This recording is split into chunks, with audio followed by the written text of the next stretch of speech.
Al-Fatihah. Bismillahirrahmanirrahim. Alhamdulillahirrahmanirrahim. Iyyaka na'budu wa iyyaka nasta'in. Ihdinas siratal mustaqim. Shiratal ladzina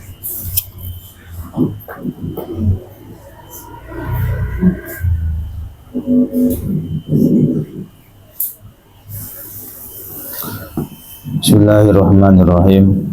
Alhamdulillahirabbil alamin. Nahmaduhu wa nasta'inu bihi wa nasta'dihi wa nastaghfiruh.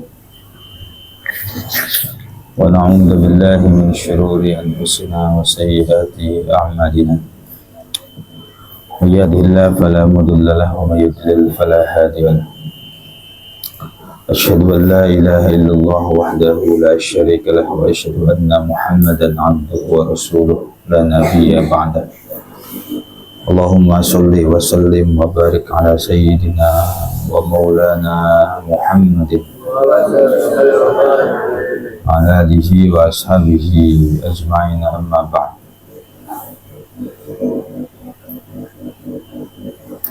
Qala al-muallif rahimahullahu ta'ala wal maqalatur rabi'atu utawi maqalah kang kepapat.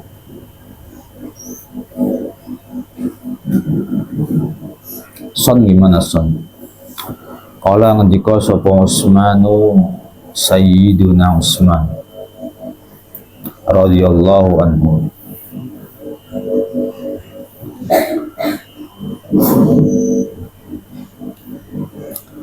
Adya'ul asya'i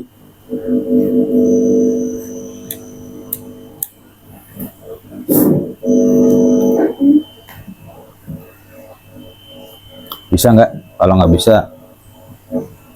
bisa nggak usah pakai mikbat. Adya'ul asya'i dibaca jernya pakai kasroh.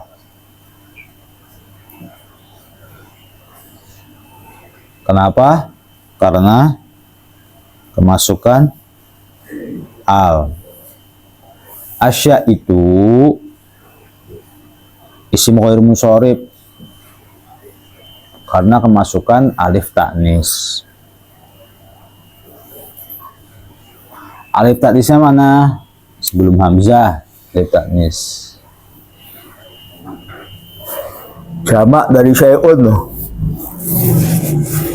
Kalau tidak ada alnya sama asya'a, tapi karena ada alnya maka dibaca kasroh. Iku asyaratun 10 alimun. Swiji rupane wong alim.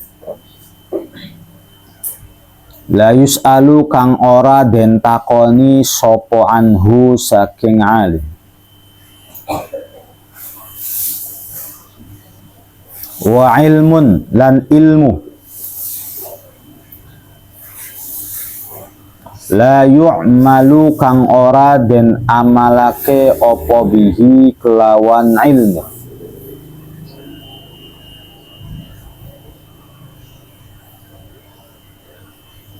Kala ngendika sapa ba'dul ad-dibai, sebagiane pira-pira ahli adab.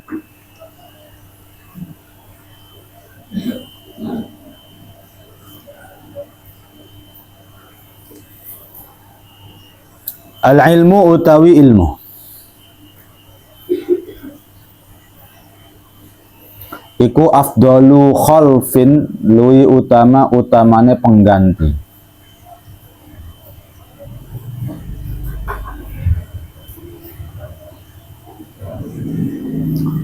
Wal amalu lan utawi amal bihi sebab ilmu iku akmalu syarafin luwi sempurnanya kemuliaan.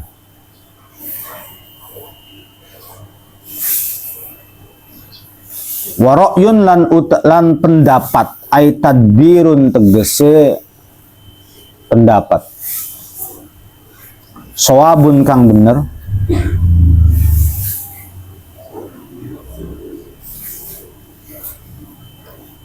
La yuqbalu kang ora den terima apa ra'yun.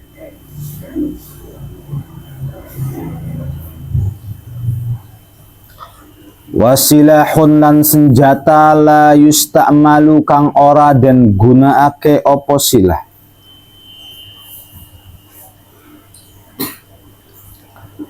Wa masjidun lan masjid la yusalla kang ora den solati apa fihi ing dalem masjid.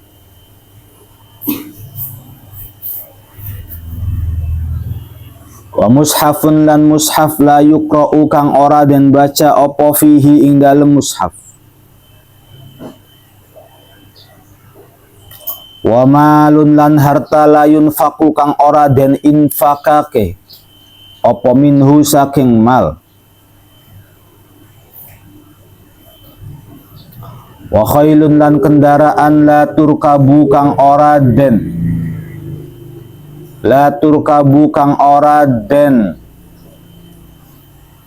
naiki apa khail.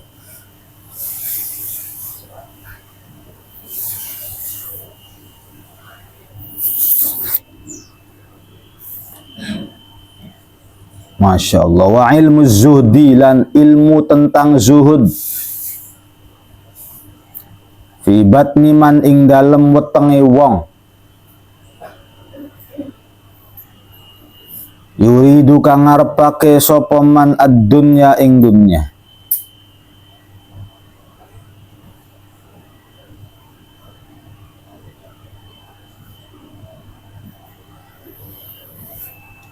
Wa qadruya lan teman-teman dan riwayatake anin nabi saking kanjeng nabi sallallahu alaihi wasallam apa annahu satuhune kanjeng nabi iku qala dawu sapa kanjeng nabi sallallahu alaihi wasallam.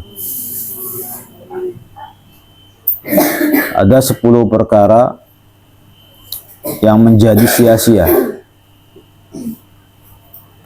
Ada 10 perkara yang menjadi sia-sia atau sesuatu yang sangat dianggap sia-sia. Itu ada 10 perkara.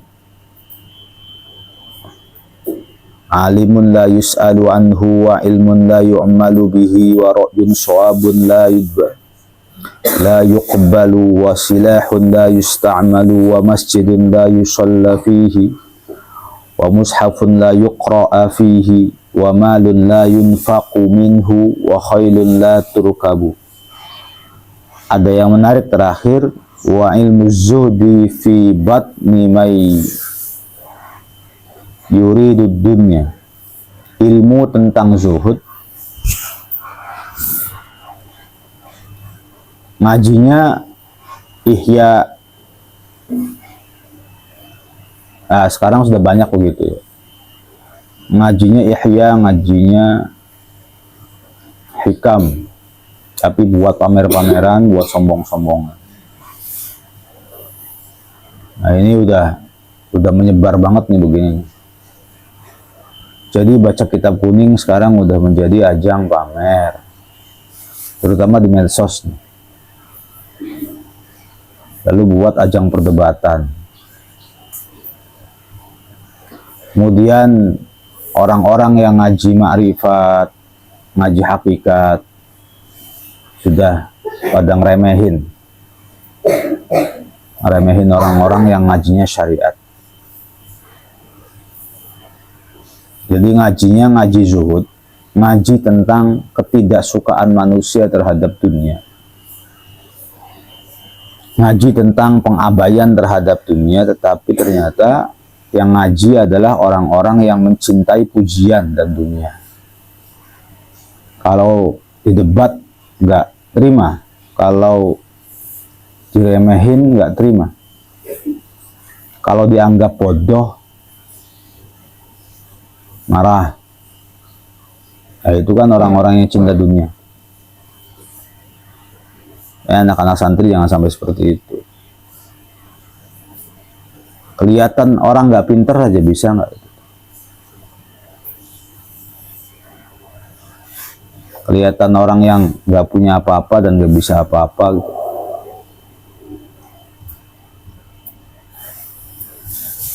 ngomongnya mondoknya lama, mondoknya salaf, mondok sampai 12 tahun, tapi pulang-pulang remehin orang, nunjuk-nunjuk orang, komentar-komentar di medsos, ngaji Anda kurang lama. Ya, kamu mondok 11 tahun ya kayak lambiar gitu. Justru makin dalam ilmunya, makin banyak isinya, makin pinter isi kepalanya. Itu harusnya makin merunduk harusnya. Makin seperti kelihatan orang yang nggak belajar aja. Mau cium tangan sama ustadz-ustadz kemarin sore gitu tuh. Mau merunduk-runduk, masa merunduk tuh sama ustadz yang hanya ngertinya tentang sholat aja. Ya, habis ngerasain bahwa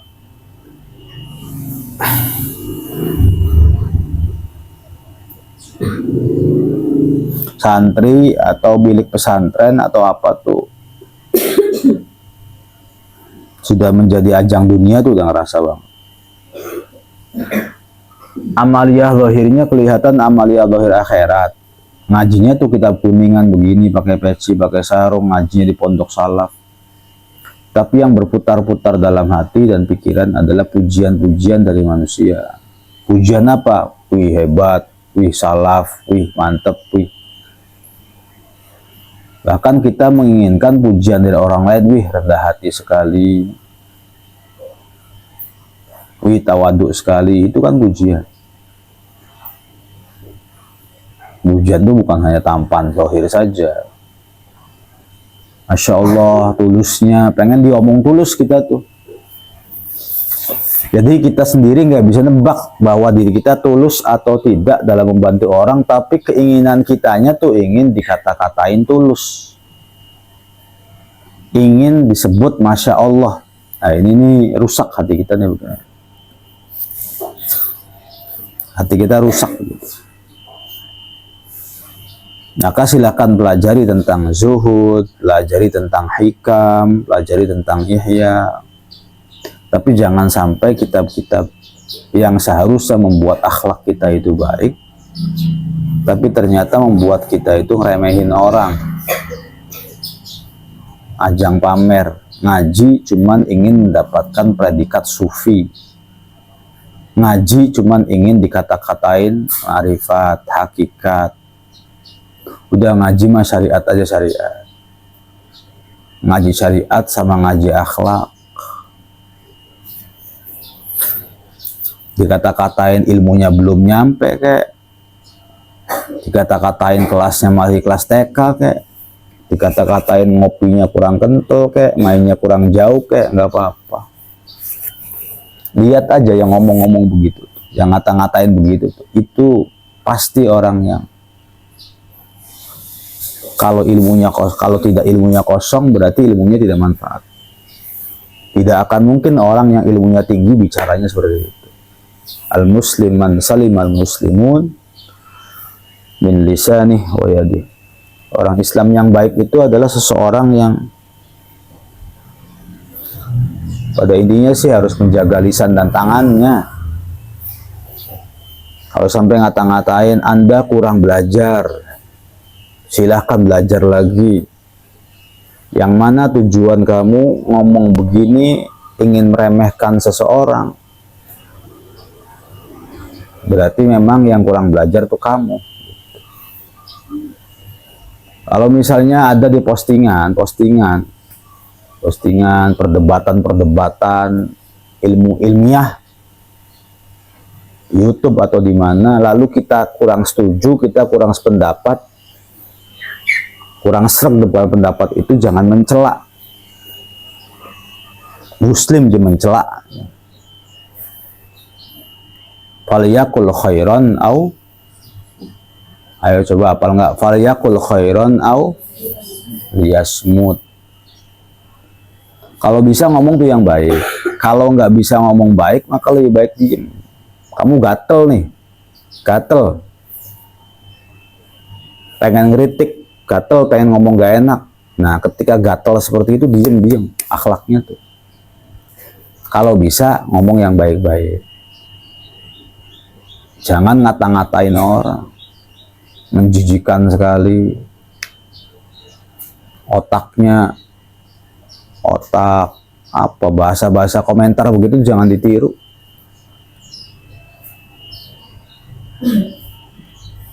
Ya, kepalanya kayak kepala kuda, bah. Kemudian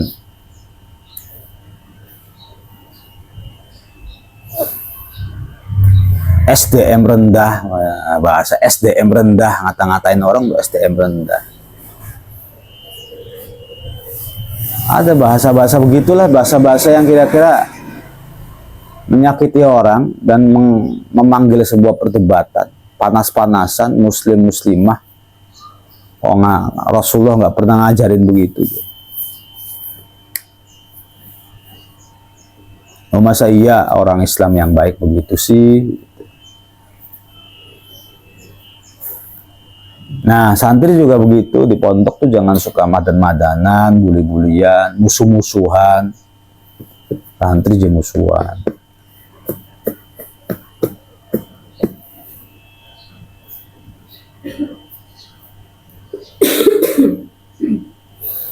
Jangan suka kelompok-kelompokan. Ya udah dinasehatin berkali-kali. Sebenarnya Abi tuh nggak suka begitu. Nggak suka kalau ada orang, soalnya tuh khawatir jadi musuh, itu aja. Ahbib habibak haunan ma sayyakuna bakhidoka yauman ma. Kalau temen keakraben 3 orang, 2 orang, riang-riung, nanti lama-kelamaan itu takut jadi musuh. Karena pengalaman yang sudah terjadi itu banyak. Apalagi misalnya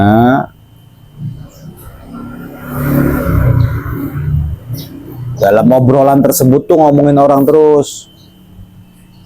Awas kalau ada sebuah kelompok yang suka ngomongin orang terus, kita masuk di dalamnya, nanti kalau kita pergi, kita jadi korbannya. Kamu waspada makanya sama alsinatun fahsyihah, lisan-lisan yang suka mencela, suka menyindir, suka mengeluh, suka apa tuh. Dan yang namanya lisan itu seperti pedang, lebih menyakitkan daripada tangan. Banyak orang yang gara-gara mulut tuh kemudian akhirnya baku hantam tuh banyak. Pakai motor lewat, mungkin ngebut, "Hei, goblok kamu." Misalnya.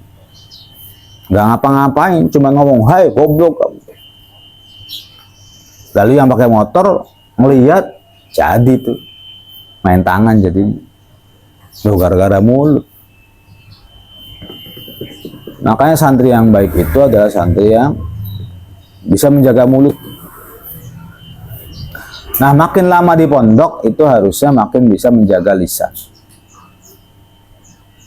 Ya, makin jaga lisan. Jangan makin lama di pondok makin kayak burung beo, ngomong kemana-mana, ngomong begini, ngomong begitu, ngomong ke atas, ngomong ke bawah, ngomong ke samping, ngomong ke jangan.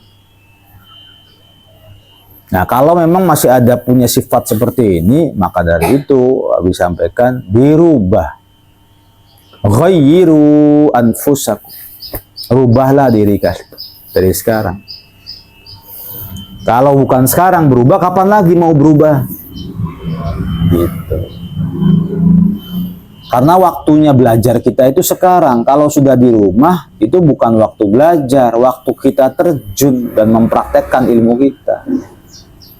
Dan kita akan terlihat siapa diri kita yang sebenarnya ya ketika kita pulang dari rumah.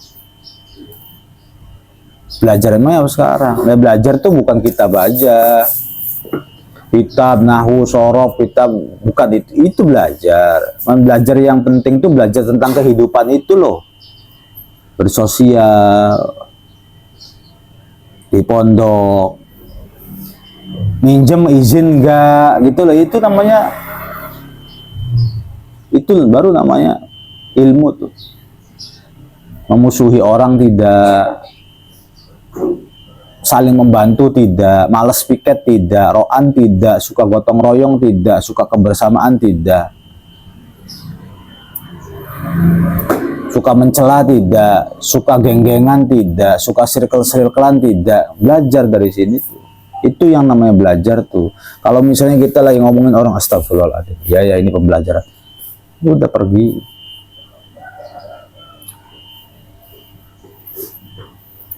Begitu. Kalau misalnya kita lagi ngelanggar aturan, ya astagfirullahaladzim, ya belajar semua sih.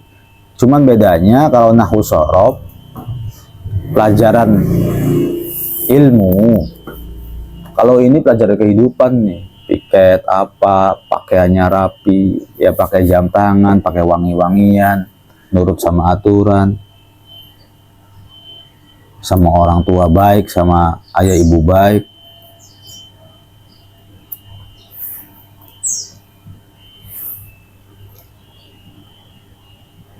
Pokoknya setiap hari itu harus ada nasihat, dan nasihatnya tuh diamalin. Jangan nasihat-nasihat tuh nggak diamalin ya. Nasihat tuh diamalin. Makin sopan, makin baik, makin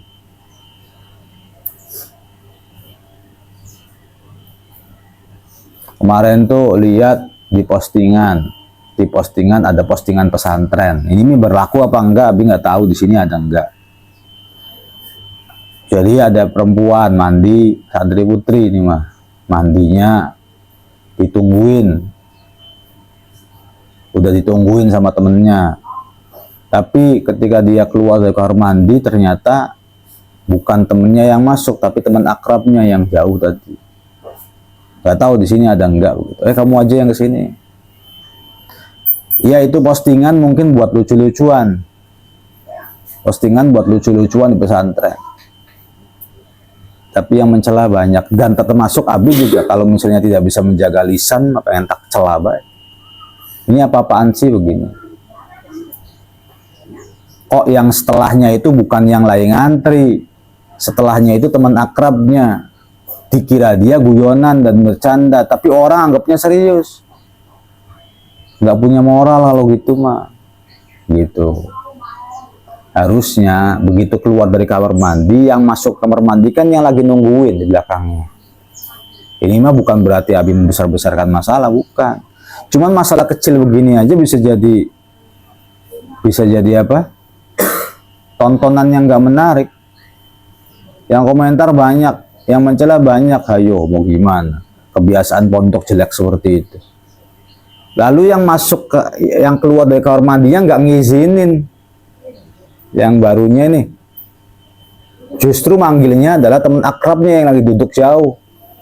Teman akrabnya yang jauh, sambil melet-melet tuh. Mungkin disangkanya dia sih bercanda, tapi orang kok begini ya kelakuan santri gitu. Iya, santri itu masih pada belajar, kelakuannya belum sempurna. Tapi tunjukin bahwa santri itu punya adab. Jangan begitu. Santri itu punya adab. Adapun ada kesalahan-kesalahan mah, namanya juga santri. Masa aja santri pengen kayak ustadznya, pengen kayak kiainya, ya nggak bisa. Kalau udah sempurna, ya ngapain mondok? Kalau udah pinter, ngapain mondok? Kan begitu sebenarnya. Cuman tunjukin bahwa kita tuh punya moralitas yang tinggi, punya peradaban yang baik. Punya moralitas yang tinggi, punya peradaban yang baik. Dan itu pun nanti manfaat dan keuntungannya buat kita semua. Manfaat dan keuntungannya pun buat kita semua. Kalau kita nggak punya akhlak yang baik, maka susah kita jadinya. Punya teman, punya kawan, punya sahabatnya. Kalau akhlak kita baik, maka kita hanya bisa memancing orang-orang yang baik. Kalau akhlak kita tidak baik, maka kita hanya bisa memancing orang-orang yang tidak baik. Kalau akhlak kita baik, maka kan orang tuh gini ya, al arwahu jundun mujan nada. Yang namanya ruh itu tentara-tentara yang akan dikumpulkan sesuai dengan seragamnya. Itu. Jadi misalnya akhlak saya tidak baik, nanti suaminya juga tidak baik. At-thayyibatu lit-thayyibin, perempuan-perempuan yang baik itu nanti Allah pasangkan dengan laki-laki yang baik. Perempuan-perempuan yang tidak baik, maka Allah pasangkan dengan seorang laki-laki yang tidak baik. Nah, nanti bukan hanya suami atau istri kita yang tidak baik, tapi nanti Allah akan datangkan orang-orang yang tidak baik ngumpul dengan yang sejenisnya dengan dia. Ini kalau kamu punya akhlak yang tidak baik, nanti kamu tuh akan Allah datangkan atau kamu akan datang sendiri di tempat-tempat yang tidak baik. Itu mah udah koridor, bukan aturan. Hukum alam. Hukum alam. Si rewel nanti akan ketemu dengan si rewel. Nggak nyambung, sudah si pendiam tuh nggak nyambung. Si pendiam sama pendiam ya kayak kuburan. Tapi setidaknya mereka nyaman gitu sesama introvert. Orang yang rajin sholat ketemu dengan orang yang rajin sholat. Masa istrinya rajin sholat kemudian suaminya itu judi-judian tuh susah. Bentar ya.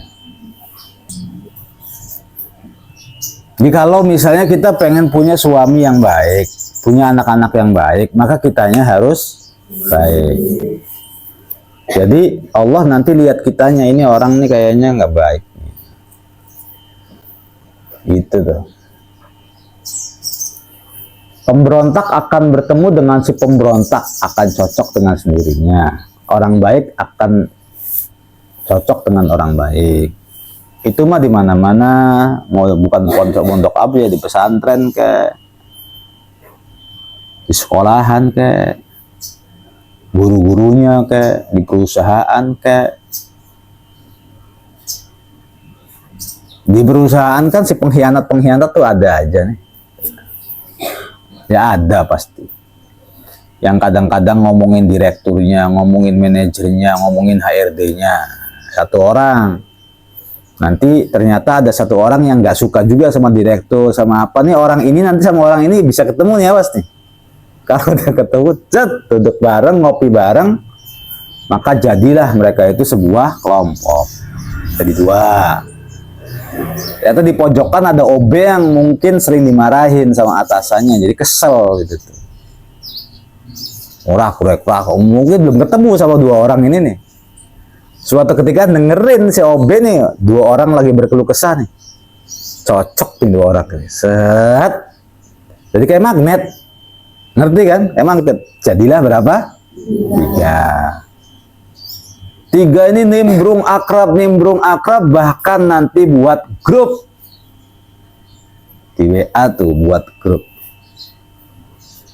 Ya meskipun Abi itu nggak pernah kerja di perusahaan atau apa, ya setidak-tidaknya ngerti lah itu mah hukum alam dan cara alam, seleksi alam, nggak perlu harus pengalaman dulu. Mau di pasar, mau di apa tuh, mau di partai, mau di pemerintahan, mau di kantoran. Makanya jangan sampai penyakit seperti ini ada di pesantren. Meskipun pasti ada di pesantren juga, ada di pesantren yang begitu tuh. Cuman ya makanya binasehatin supaya orangnya jangan kamu, kasihan kalau orangnya kamu tuh. 3, ternyata ada sales yang mungkin kalau jual produk nggak habis-habis, jadi sering mendapatkan sindiran, sering mendapatkan sikap yang kurang adil, akhirnya suka kesel sales. Jadi sales mondar mandir.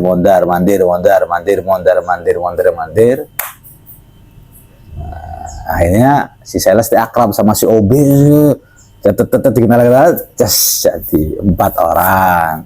Lumayan kan 4 orang tuh. 4 orang tuh bukan circle yang abal-abal, itu udah menjadi organisasi resmi. Ya, ada ketua, sekretaris dan bendaharanya. Itu 4 orang tuh ada. Dan ini nih maksudnya barangkali Sakif atau nanti Edi punya perusahaan, tapi kasih tahu sekarang. Ada nanti orang begitu tuh ada. Jadi tenang aja ketika ada orang-orang seperti tenang aja. Pura-pura tidak tahu aja. Paham ya? Pura-pura tidak tahu, pura-pura gak ngerti aja. Nyapa tetap nyapa, baik tetap baik. Becakin nih sebenarnya masalah. Pura-pura biar apa, pura-pura nggak tahu aja.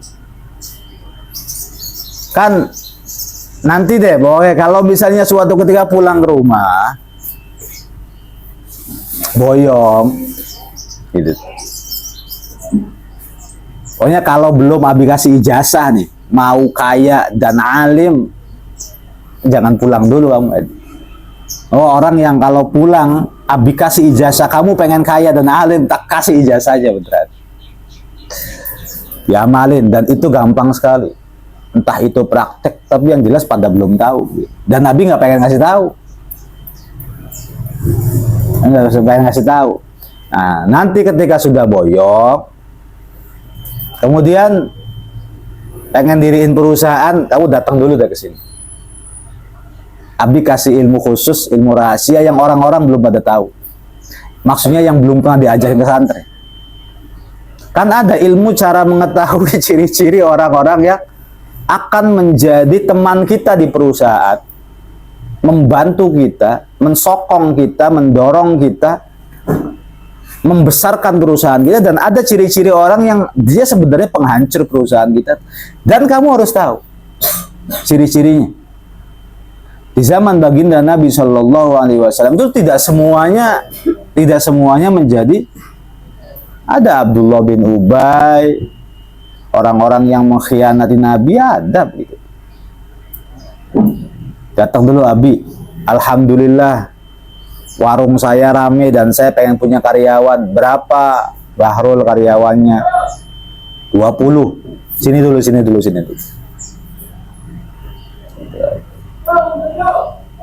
Biar nanti warungnya rame. Maksudnya warungnya rame itu warungnya bersih, bukan rame lah. Bersih dari kotoran setan yang terkutuk gitu. Sebab kalau nggak dibersihin ya kamu nanti ketipu. Makanya banyak seorang leader, kepala sekolah atau pemimpin yang pada akhirnya dia itu hancur digrogoti oleh bawahan. Bok. Akhirnya apa? Diboykot, diturunin. Nah itu banyak. Jangan sampai kejadian itu tertimpa pada kita. Nah kitanya pun jangan begitu ke orang. Dimanapun kita berada, maka jangan pernah yang namanya menyakiti tempat yang pernah memberikan makan kepada kita. Jelas kan? Kita hidup di situ, digaji di situ, butuh kerjaan di situ. Jangan suka ngeremel mulutnya. Kau tidak betah, keluar. Iya kan, kau tidak betah nih, nggak suka sama pimpinanmu, keluar. Masih banyak orang yang masih membutuhkan pekerjaan. Ngantri tuh ratusan ribu yang cari kerjaan. Kau yang sudah berada di dalam kantor mengkenen gitu. Terus-terusan sambil jalan mengkonon lu. Kamu nggak suka sama pimpinanmu, kamu nggak suka sama perusahaan ini, kamu nggak suka nyari uang di sini, cepetan kamu keluar, pengen digantiin sama orang lain. Itu simpel kok begitu. Iya kan? Yang pakai baju putih, tahu kan seragamnya? Yang pakai celana warna hitam, yang sudah pakai sabuk, disabukin sama istrinya itu, yang sudah beli sepatu, beli kaos kaki, bawa berkas, nenteng pakai tas, yang di dalam tasnya itu ada makanan, ada minuman dari istrinya, ada pesangon, ada rokok. Lalu dia datang untuk ngantri pekerjaan. Orang yang kayak gitu tuh jumlahnya ratusan ribu untuk menggantikan posisimu yang sudah berada di sini. Jadi kau mau keluar tidak menjadi pengangguran. Mereka yang nganggur-nganggur ingin punya pekerjaan. Engkau yang punya kerjaan silahkan menjadi pengangguran. Kalau itu pilihan, begitu kan? Ya remel orang nggak bersyukur, dikasih gaji nggak bersyukur gitu loh. Oh, saya mah diturunin gajinya, tadinya ini kayak gitu aja dipotong, kayak gini aja dipotong. Kamu ikut aturan deh, ikut aturan, mulutnya dikunci, kayak gembok. Paham gak? Ikut aturan, mulutnya dikunci. Bila perlu dikasih jarum dulu, didom dulu, tuk tuk tuk tuk tuk. Silam beturahnya. Supaya kita pandai untuk menjadi orang yang bersyukur. Dikit-dikit ngeluh, dikit-dikit ngeluh, dikit-dikit ngeluh. Kamu emang layak jadi pengangguran begitu mah. Jangan kerja. Sekarang tuh yang nganggur kan banyak banget tuh. Yang nganggur tuh banyak banget sekarang tuh. Ya masalahnya orang-orang ini yang bikin-bikin sumpek. Harusnya kalau kamu pengen berkembang, kamu ngerasa manfaat mendapatkan gaji, kamu hormati pimpinanmu. Dibantu ngapain, kayak nganuin berkas, kayak nganuin apa, kayak iya pak siapa, iya pak gitu. Jangan malahan ngumpul nongkrong di kafe cekikikan untuk membicarakan perusahaan yang telah memberikan Anda makan dan memberikan keluarga Anda makan. Iyalah, itu namanya ular. Suka nggak jadi ular? Enggak, jangan. Jadi ular, jadi lalat, jadi apa? Nah, artinya di dunia pesantren ada, tapi tidak banyak. Di dunia luar yang ada seperti ini. Di dunia masyarakat juga. Kalau masyarakat mah wajar lah kepada pemimpin ya. Tapi kalau misalnya ke perusahaan jangan. Kalau misalnya kamu nggak cocok karena ini Cina ini mah. Kasar kalau ngomong, Pak, saya keluar, nggak cocok. Udah gitu aja. Gitu kan, Pak, saya keluar, nggak cocok. Kenapa? Kalau gaji sebulan 100.000 apa-apaan? Ngomong aja di depannya, nggak apa-apa. Gaji sebulan berapa? 100.000, bensin sehari 10, dikali 30 berapa? Pengeluaran 300.000 buat bensin doang, sama makannya 300.000, 600.000. Sama rokoknya 300.000, 900.000, pengeluaran gajinya 100. Ya rugi Pak, saya 800.000. Terus gimana? Keluarlah saya. Gitu aja. Enak kan ngomong di depan? Ngomong berubah untuk di belakang, ngomong di depan. Oh berarti kurang gaji? Ya kurang. Ya udah ini Pak, kalau gaji 1.000 gitu tuh. Ya ngomong secara enak. Atau kalau bisa ngomong yang baik. Pak, kenapa gaji saya sedikit? Jangan ngomong sama teman-teman, ngomong sama yang langsung.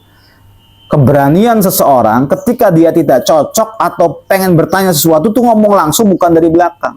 Karena kalau dari belakang yang dikhawatirkan salah paham, kau salah paham.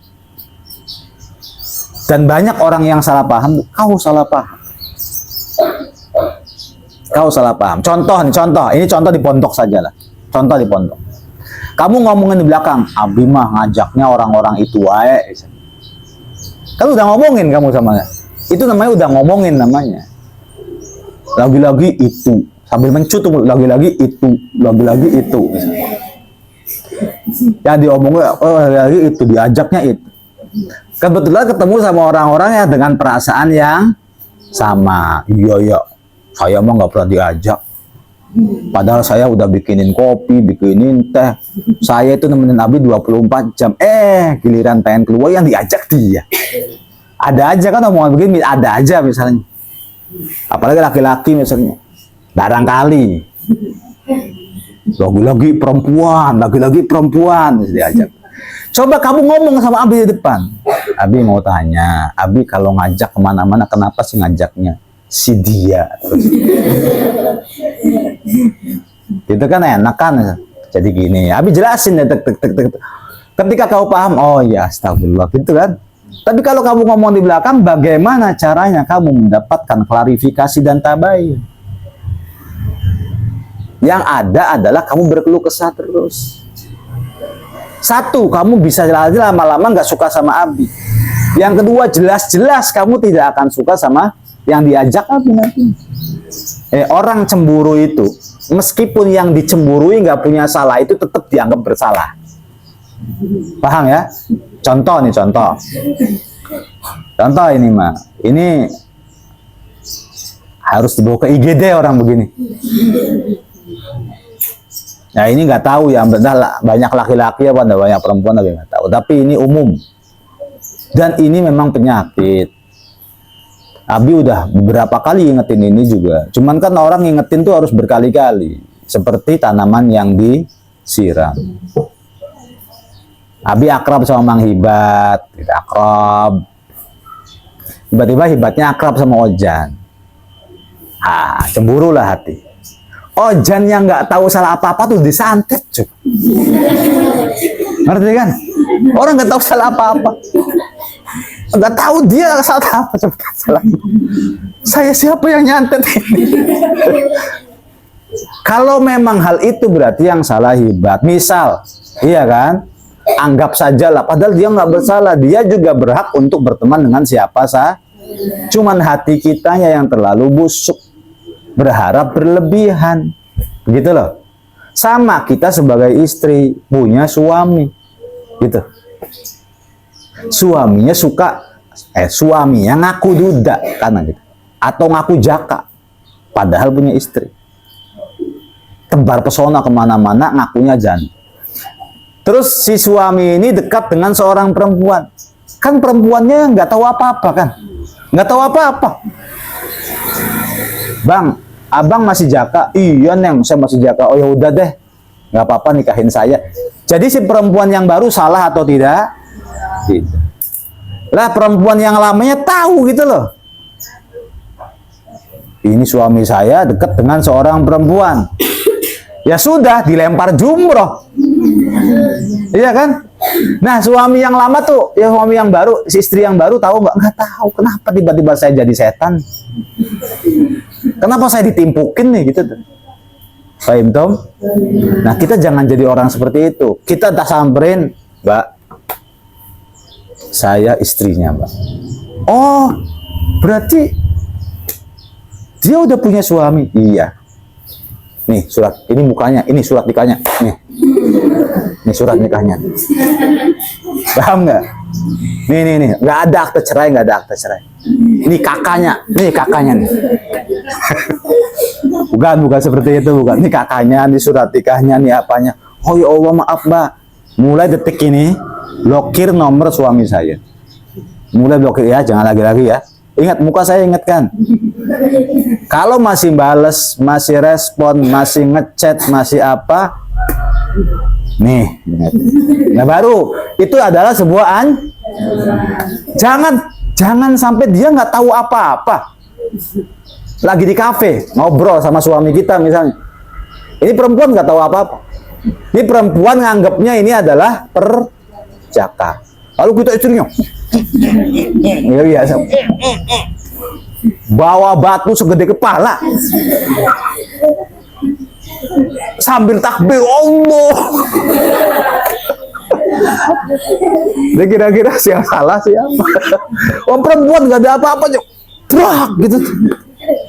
Orang nggak tahu apa-apa. Kamu adalah pelakor apa? Bukan pelakor. Yang dianggap pelakor itu dia seorang perempuan yang menggoda seorang laki-laki yang sudah dia tahu bahwa dia mempunyai seorang pasangan. Kalau nggak tahu apa-apa bukan pelakor. Paham ya begitu ya?